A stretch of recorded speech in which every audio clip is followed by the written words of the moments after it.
Okay, this is the second part of our lecture series on the meaning of life. We already went through the preliminary considerations, and now we'll consider the first account, which is supernaturalism, and then in subsequent videos we'll consider the other three accounts. So supernaturalism, this is the claim, that the meaning of life, meaning in life, has to do with the divine.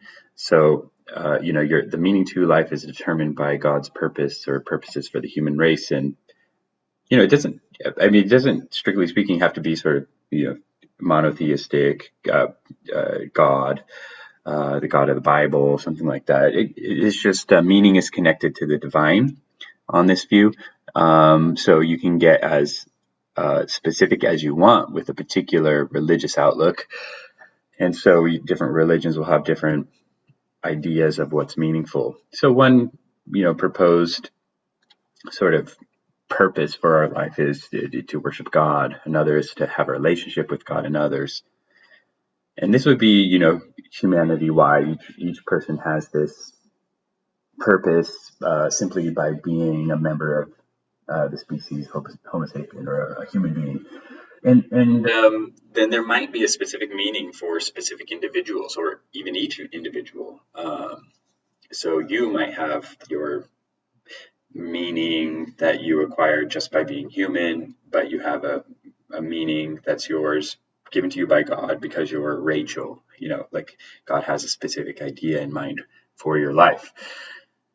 And how you discover that is another issue. But then there's also meaning in life, if you recall the distinction between meaning to life and meaning in life. A meaningful life is partly or even largely or wholly a factor of fulfilling God's purpose for yourself or for humanity. So you gain significance or value. Your life gains significance, value, meaning insofar as you're fulfilling God's purpose for your life. And so philosophers actually tend to agree on something here, that meaning to life requires God. Meaning to life requires God. And some supernaturalists even say meaning in life requires God. So Susan Wolf, she says regarding whether or not God is required for the meaning of life, there to be a meaning of life. She says specifically, if the question of the meaning of life is to be identified with the question of the purpose of life, then the standard view, at least among professional philosophers, would seem to be that it all depends on the existence of God. In other words, the going opinion seems to be that if there is a God, then there is at least a chance that there is a purpose, and so a meaning to life. God may have created us for a reason, with a plan in mind. If, on the other hand, there is no God, then there can be no meaning, in the sense of a point or a purpose to our existence. We are simply a product of physical processes. There are no reasons for our existence, just causes. And it's pretty, actually, uncontroversial when you think about it. Like on atheism, we're here just by accident. There really is no, there might not even be a cause of our being here, right? Like ultimately, the universe is just there. And in addition, there is no purpose for our existence. So there's no intention behind the human race. We're just here by sort of, quote unquote, by accident. But on theism, presumably the God wouldn't have just like sneezed us out or something on accident. God sort of planned it, said, I'm going to create this universe and this race of people and other races of animals and things like that. And I'm going to, I'm creating them for this reason, right? Okay, so at least if God exists, then there's a chance that there's meaning to life. But if God doesn't exist, there's no chance. Unless, we're created by aliens or something. But yeah. Okay, so sorry about the background noise. So who are some proponents? Of course, the Bible, any sort of Christian outlook, Jesus, Augustine, Aquinas. And in addition, I shouldn't have put just sort of Christian theists here. I could have listed Muslims, and obviously some of these are going to be Jewish perspectives because it's the Old Testament included in the Bible, and then Eastern perspectives as well.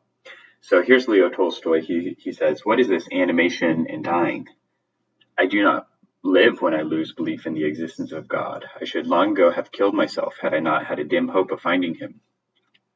I live, really live, only when I feel him and seek him. What more do you seek?" exclaimed a voice within me. "This is he. He is that without which one cannot live. To know God and to live is one and the same thing. God is life." So very, supernaturalist outlook of that meaning is directly connected to relationship with God and knowledge of God. And so here's what happened with Leo Tolstoy. He had everything: fame, wealth, status, love, physical strength, and yet he was depressed, suicidal, and ultimately concerned about the meaning of life. Why am I here? What is all this for? And he thought, well, I could, write a great book, but it's going to eventually be forgotten. I can raise great kids, but they're unfortunately going to die. And so what is the meaning of it all? In a nutshell, the Internet Encyclopedia of Philosophy says Tolstoy's problem was this: since I will suffer, die, be forgotten, and make no difference or leave no trace in the long run, how does my life or anything I do have any meaning? So eventually we're all going to die. I mean, we won't even, no one will even remember us in 1,000 years. Well, so they'll remember some of us, but probably not me or you. And so what difference did our lives make, and what was it all for? He found an answer. He talked to his high profile friends and politicians and such and couldn't find an answer, but then he went among the poor and the outcast, and he found that they were happy. And so he wanted to know, well, what's the difference? And he found that they had quite a sincere sort of faith, right? And so his answer is that meaning is found in the appropriate relationship to God, that is the infinite.